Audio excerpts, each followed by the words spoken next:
Halo, selamat datang kembali di Auto Friend. Ya, tahun 2020 baru saja berlalu meninggalkan berbagai kenangan dalam benak kita. Suatu tahun dimana kita mulai berkenalan dengan yang namanya pandemi, yang menimbulkan dampak pada hampir semua sisi kehidupan tidak terkecuali juga pada dunia otomotif di Indonesia. Yaitu mengakibatkan penurunan penjualan semua merek mobil hampir 50%. Siapa yang masih bertahan dan siapa yang mengalami penurunan paling besar, di sini kami sajikan 20 mobil terlaris tahun 2020. Di posisi pertama ada Honda Brio gabungan antara Satya dan RS dengan total penjualan 36.512 unit. Ini merupakan sebuah kejutan karena berhasil menjungkalkan sang langganan juara yaitu Avanza yang tahun ini harus lengser dan hanya menduduki peringkat ketiga. Namun sebenarnya ini juga bukan merupakan suatu kejutan besar karena pada tahun lalu pun Brio ini sudah menguntit Avanza pada posisi kedua yaitu dengan 70.344 unit. Sementara Avanza pada posisi pertama 86 ribuan unit. Apalagi apabila dilihat dari sisi teknisnya, memang Honda Brio ini layak menjadi juara karena mobil ini memiliki gaya yang begitu stylish dan juga keren. Mesin bertenaga besar, tangguh, CVT yang halus dan juga pengendalian prima khas Honda. Dan yang pasti adalah dengan harga yang terjangkau, mobil ini memiliki kualitas yang setara dengan kakak-kakaknya yang berada di kelas yang lebih tinggi yaitu Mobilio dan BRV. Walaupun dengan konsekuensi mengorbankan kedua kakaknya itu yaitu dimana Mobilio dan BRV benar-benar menjadi bulan-bulanan di kelasnya masing-masing dari merek-merek lainnya. Warna-warnanya yang begitu menarik juga menjadi daya tarik tersendiri bagi mobil ini yang menjadi impian bagi setiap orang yang ingin memiliki mobil pertama kali. Kemudian pada posisi kedua yaitu Suzuki Carry yang pada tahun lalu menempati posisi 7 dengan 52.694 unit. Tahun ini menyodok ke posisi kedua karena tampangnya yang begitu robotik dan futuristis dan modern. Suzuki tampak sekali berhasil memberikan penyegaran tampang yang sangat disukai oleh banyak orang sehingga memberikan angka penjualan yang baik yaitu 33.417 unit. Dan tampaknya tren keberhasilan dari Carry ini akan terus berlangsung apalagi dengan diluncurkannya model-model yang lainnya yaitu model minibus dan juga model blind van yang akan semakin memberikan angka penjualan yang makin baik pada tahun-tahun mendatang. Ya, Suzuki itu memang dari dulu terkenal sebagai pembuat mobil yang desainnya tuh enggak banget ya, tapi laris loh. Seperti Karimun kotak maupun Karimun Wagon R, desainnya imut kayak gitu tapi banyak yang suka. Atau juga APV yang katanya kayak ikan lohan, tapi banyak juga penggemar dan peminatnya. Begitu juga dengan ini, dengan tampang baru yang serba mengkotak ini malah menjadi juara kedua apalagi dengan model minibus seperti ini. Pada posisi ketiga Avanza mengalami penurunan yang cukup drastis dari tahun lalu yaitu dari 86.374 unit menjadi 31.883 unit. Ya penyebabnya apalagi kalau bukan faktor pandemi kan biasanya orang membeli Avanza atau Transmover itu biasanya untuk dijadikan armada taksel atau taksi online. Sedangkan dalam kondisi pandemi seperti ini jangankan untuk membeli mobil baru untuk dijadikan armada taksi online.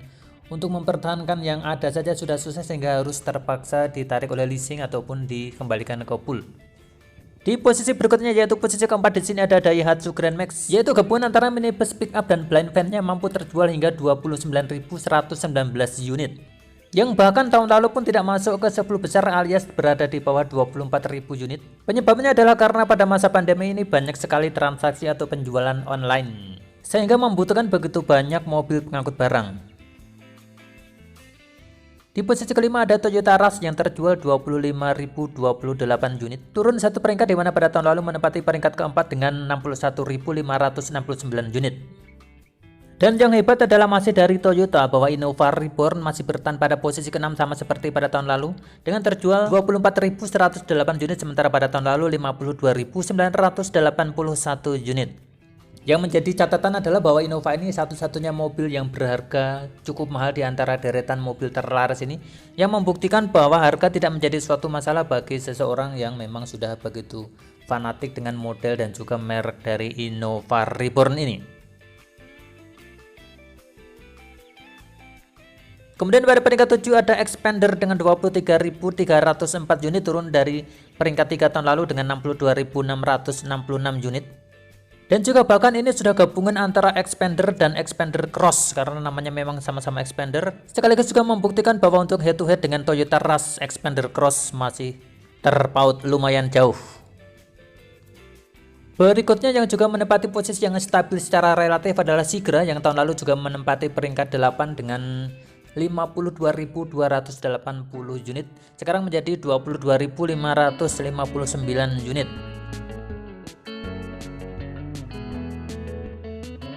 Disusul oleh kembarannya Calnya yang pada tahun lalu peringkat 5 dengan 54 ribuan unit, sekarang menjadi peringkat 9 dengan 21.175 unit. Jadi ini adalah merupakan salah satu indikator bahwa Rebadge atau dua mobil yang memiliki platform yang sama itu dikatakan berhasil apabila penjualan keduanya bisa dikatakan relatif berimbang dan tidak jomplang kepada salah satu merek.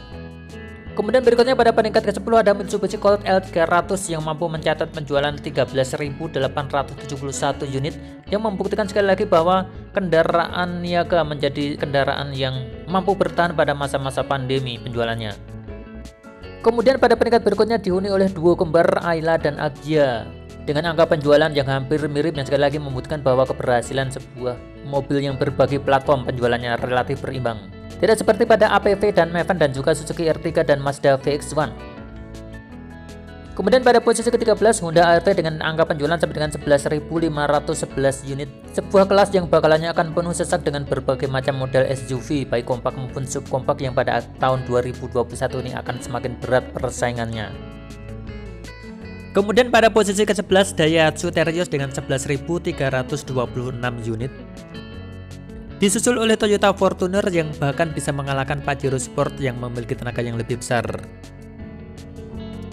Kemudian di peringkat 16 ada Livina dengan 9.082 unit. XL7 yang lebih laris dari versi R3-nya dengan 8.386 unit. Pajero Sport menempati peringkat 18 yang sedikit kalah saing dari saingannya yaitu Toyota Fortuner. Daihatsu Xenia yang menempati peringkat ke-19, dan siapakah penghuni dari nomor 20? Ternyata adalah Suzuki R3 dengan 6.521 unit.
Toyota Veloz, passion for progress.